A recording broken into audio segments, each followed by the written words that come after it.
Hello, RichieV here, and today I'm back for another episode of My Two Dads. Now, in the last episode, Joey's rockstar friend came, and it made Joey question whether or not he had changed or not since getting Nicole. In the end, it wasn't so much about him realizing he had changed, but getting comfortable with the fact that he's not the same person he used to be. And it was really a Joey-centric episode. So in this episode, we're up to episode 16, I believe, and it's called She'll Get Over It. So I'm assuming it's not about her mom. So let's just watch and see what happens. Hey, hey, hey. Look at you. You're happy, excited, and not grumbling. Either he sold some art or Bazooka Joe was particularly funny today. Terrible day. Sales were dismal. I'm a wreck, right? Just when I think things are never gonna get better, bang, this guy walks up to me, tells me my neon sculpture's a piece of garbage. He hated the colors, he laughed at the price, he said it was trash. Okay, I'm scared. You can both stop now. No, Dad, he hated the sculpture, but he loved the subject of the sculpture. Me! So? So, he's a modeling agent and he thinks I should be a model. Modeling, Joe? Hey, isn't that great? So this would be for, like, school uniforms with high collars, a lot of buttons? Like that, yeah. Huh? Hey, everybody, want to see my French bikini pose? No modeling. It's out of the question.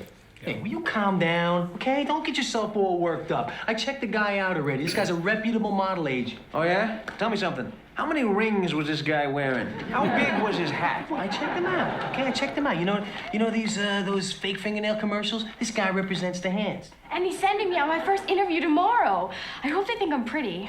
Are you kidding me? Hey, I don't know about this. I gotta tell you. You know, when I was young, I toyed with being a model myself. Really? Sure. When you got gams like mine, why hide them? But I reached a time when I had to make a choice. Either lounge on exotic beaches and do photo sessions with gorgeous men, or send scum to the big house. I went for the job that was more fun. Michael, it's a little print ad. Oh, yeah, sure. Today it's A&P Flyers, and tomorrow it's the Sports Illustrated swimsuit issue. She's gonna be in the magazine racks at 7-Eleven. Truck drivers are gonna walk up to the counter, they're gonna go, yeah, let me have 2 6s of Bud and a Nicole Bradford, please. Gee, won't I be a proud pappy? You see my face, huh? This is my you're being ridiculous look. Yeah, I'm being ridiculous. Oh, well, I'm sorry. Let me try and be happy. My daughter's gonna be a model. Yippee. Nobody said you gotta be involved, okay, Michael? Hey, this is your baby, all right? You're in charge. I am not involved. Where is that casting director? She's been keeping our daughter waiting over an hour. Dad, please don't embarrass me. Oh, you know, waiting's just part of the game. I know, because my Ginger's been modeling for years and years. You know, the trick is to make the most of this time. Ginger, tell the nice man how you make the most of this time. Power meditation. Power meditation. Well, thank you for sharing. You know, my little one's quite an accomplished girl. Oh, is she? Tell him, Ginger.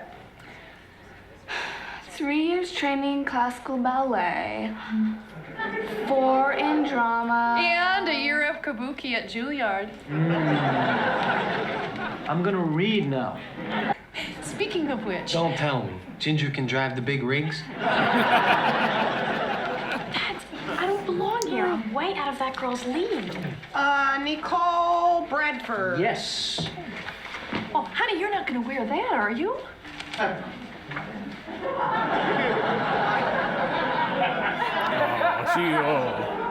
Dad, I can't go in there. she was being mean. I can't go in there. I'm too nervous. Hey, sweetheart, listen. Hey, we love you, and you are gonna do just great. Oh, that's very inspiring. Want to step aside? Listen, they're just trying to play hardball. They're trying to psych you out. Don't be afraid of them. When you get inside there is nothing to fear but fear itself. Fear and stinky feet. Yes. Are you sure you want to go through with this? All right, well, I want you to concentrate. Give me that Nicole Bradford smile. You get in there, knock their socks off. Looks like your little one has a bad case of the nerves. No, that's just Nicole's usual dilemma. Which foreign language should I greet them in? And if Chinese, which dialect? Your daughter speaks Chinese? Oh, yeah, well, just Cantonese and Mandarin. Her Szechuan's been slipping since she's been training for the Olympics. The Olympics? That's right, pentathlon. A lot of running. She's got very strong legs, strong calves, strong feet. Nicole, you were wonderful. You were simply wonderful. It worked. I went in there, I gave him my best Nicole Bradford smile, and I'm in. Excuse me, she's got it? She did very well. How very well? Well, we're really not supposed to say. But let me just add that she did very well. In fact, I think she'd be perfect. Ginger. Sweetheart, all right. You did great. I'm proud of you. Dude, I don't know if you heard her. She thinks Nicole would be perfect, which means Ginger has got to be better than perfect. And whew, boy, just thinking about it gives me a bad case of the nerves. Okay, I like that Michael, although he was opposed to this, once his daughter, they tried to psych out his daughter, he immediately came to her side. You know, he was very protective. Sounds like you found yourself a career. They said I had the best instep they'd seen all day. I could die. Here you go, Nicole. A free Klawicki shake to celebrate your first job. Thank you, Mr. Klawicki. You know, Nicole, I don't talk about this much, but I did a little modeling myself. Really? Yeah, back in my football days. Remember when Joe Namath posed in pantyhose? I did one of those. Weren't you embarrassed to be seen on TV like that? No, these were radio spots. So you don't have to actually wear the pantyhose. You're right.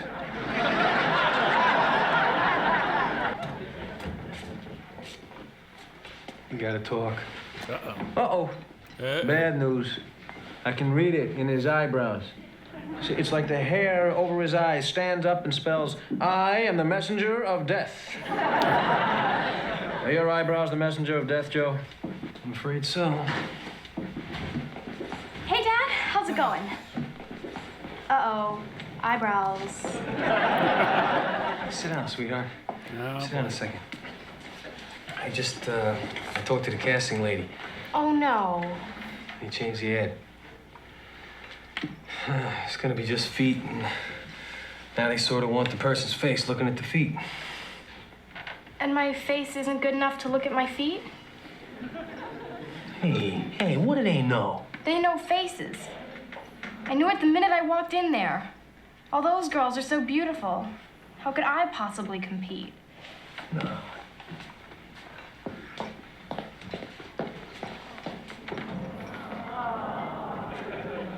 You know, you really gotta do something about those eyebrows.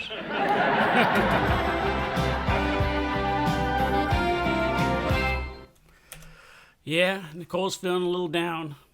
Yeah, I think if I was that age and somebody told me that my face wasn't right for the ad, I might feel a little bad too. So it's probably why it's called She'll Get Over It. I used to think I looked okay. Nicole, it's a sock ad. What do they know about looks? They deal in feet. They think pretty means nothing between the toes. They think I'm ugly. No. They think people are gonna look at my face and go buy somebody else's socks. That's not it. If you need me, I'll be in the bell tower at Notre Dame. That's a good one. I guess when you're that age, I mean, we were all pretty insecure about our looks, right?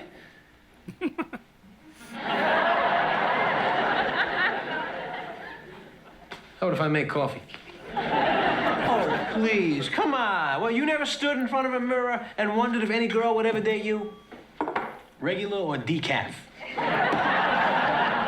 What do you just sailed through adolescence, right? There wasn't one moment, there wasn't one isolated incident. Okay, I got it. We were 14, and you came in with this enormous zit on your neck. That was a hickey. From a cheerleader. I mean, either she's gonna forget all about this modeling thing, or she's gonna take it serious. If she does, she's gonna find out that it's a tough world out there, and there's not too many shortcuts, right? Beautiful. More blush. See if you can do something with the hair. Isn't this great? They're doing something with my hair. Did you hear what he said, sweetheart? Beautiful. And you were worried about your looks. Just think of all the other girls that you had to beat out for this part. Now, are you talented and pretty or what? Thanks, Dad. Just hope I don't mess up. Did you see her face? It's so nice to see Nicole happy again. Great, huh? I mean, it's amazing. This thing comes right out of the blue. Yeah, what are the odds? What are the odds? Here's Nicole down in the dumps, feeling like an ugly duckling, and suddenly she gets cast in a commercial for Dippy Cakes, which is owned by Perry Cannon, who, coincidentally enough, is my best client. You client? Oops, it's out of the bag now. Did you rig this? I didn't rig this. I saved the day. I snatched victory from the jaws of defeat. I helped the little girl get her self-esteem back. And I will pause now for your praise. Hey, Michael, what are you gonna do, huh? Every time Nicole feels a little disappointed or rejected, what are you gonna do? You're gonna just step in there and rig her life? Well, that's certainly my intent. Yeah. Well, I couldn't stand it anymore. I missed the smiles. I missed the laughter. Hey, Dad, isn't this great? I missed that. Hey, it's great, sweetheart. Nicole, I'd like you to meet the spokesman for Dippy Cakes. Turtles and turds. Scott Cameo. Hello, Nicole. Scott, it is so great Looks a to little meet more like you. Scott Baio You to are me, the but- best actor on TV, you and Alf. Alf. Always Alf. Boy, that's tasty. It sure is, Nicole. Hi, I'm Scott Cameo. And you know, kids, after school, a glass of milk is great. But you know what makes it even better? Is pouring it all over the table. Scott, I'd like to give you just one easy adjustment. Do you think I should pour the milk in the glass? That would be my choice. See, that's not so tough.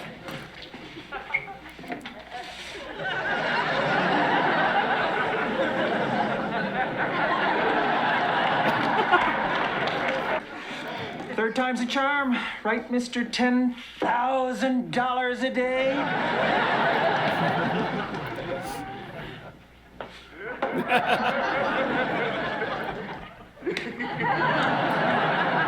And marker, action.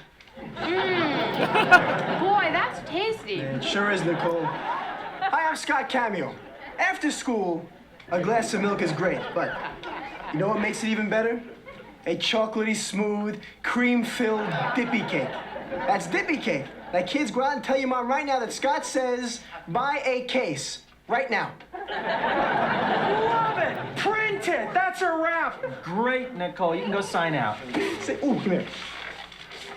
Now, you were terrific. Oh, thank you. Thank you. You are so great. Better than Alf? Yeah. Thank you. Hey, you know, in that last take, she just had this cream ball on her nose. Worked for me. Wait a second. Isn't that going to be seen by millions of people? No, it's just for you. This wasn't the real commercial. Look, Mr. Cannon just told me to take 5 minutes to shoot your little girl with Scott so she'd have a tape to show all her friends. Well, didn't you like the performance? Yeah, I thought she was real good, but she had this big cream ball on her nose. No, kidding. Seriously, this is a tough business. You don't just make a phone call and get somebody a national commercial. It takes years of training. I've got a pro to do this spot. Honey, you learned your line? Don't rush me, Daddy. You must be in Joey heaven. Come on, let me have it. I deserve it. Hey, Michael, I think Nicole's very lucky to have you as a father. Sarcasm. You dog. I'm serious, Michael. I'm serious. If I had the contacts, I probably would have done the same thing, too. So you're not mad at me for trying to rig her life? I was, but now I'm happy that you couldn't. I mean, I would have hated to think that for her whole life you were going to be able to arrange things for her that I can't. I mean, I wish it would have worked out better, but I know you feel bad. So why don't we just go up there and make her feel better, huh? And we don't need any contacts for that, do we? What did you do? Send out for insight? What? And I see no reason why you should tell her that you rigged the commercial, or that you set the whole thing up, or that she never had a shot. Joe! You stupid moron. Thank you. Yeah. Could you go down here a second, please?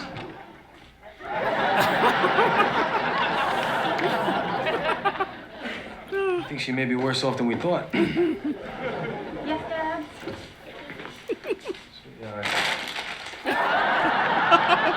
Oh, that was a good tight game. Sweetheart. Hey, come on, listen. I know you're feeling really down about yourself right now. And for some reason, you don't think you're the most beautiful girl in the world. Well, Michael and I are here to tell you that you're wrong. That's very sweet, but you're my dad's, and it's your job to say that. Nicole. Look, I got a part in the commercial, but the second they saw me in person, they decided to go with somebody else. Why? Because I'm just not pretty. How else do you explain it? Because Michael rigged the spot and you never had it in the first place. I thought we agreed we weren't going to say that. Follow me on this one, will you? I got no choice. Don't you see, Nick? If you never had the spot, then you never were rejected. I mean, they had somebody else for the part all along. So that means that they didn't think that you weren't pretty. Right. Exactly. He's exactly right. But what about the sock ad, when they decided my feet are prettier than my face? Your turn. What, did the smart pill wear off? Huh? Hey, Corey. How are you? I'm fine, Mr. Harris. Can I speak to Nicole? Yeah, sure. I wish somebody could. All right. Nicole, I don't care if you're not going to be on that commercial. You're still more beautiful than any girl I know. Really? Yeah, and I'm not just saying that. I wrote it on my notebook. Dads, can me and Corey go down to the Klewickies and get a milkshake? Yeah.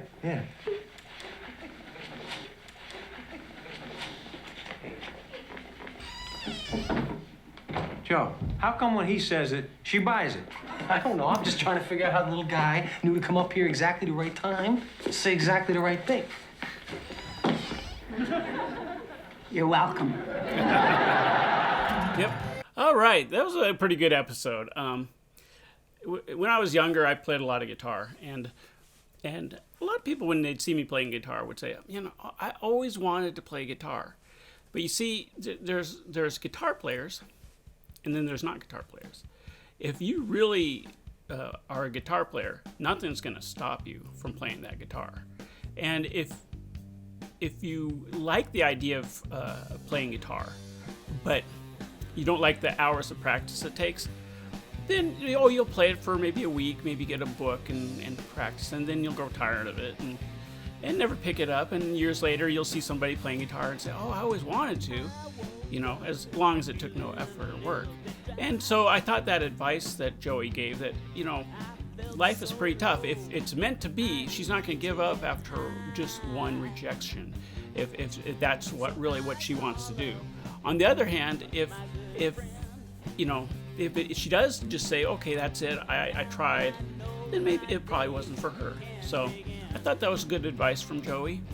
Anyway, I enjoyed this episode. If you enjoyed it as well, hit like or subscribe, yada, yada, yada. And until I see you next time, have a blessed day.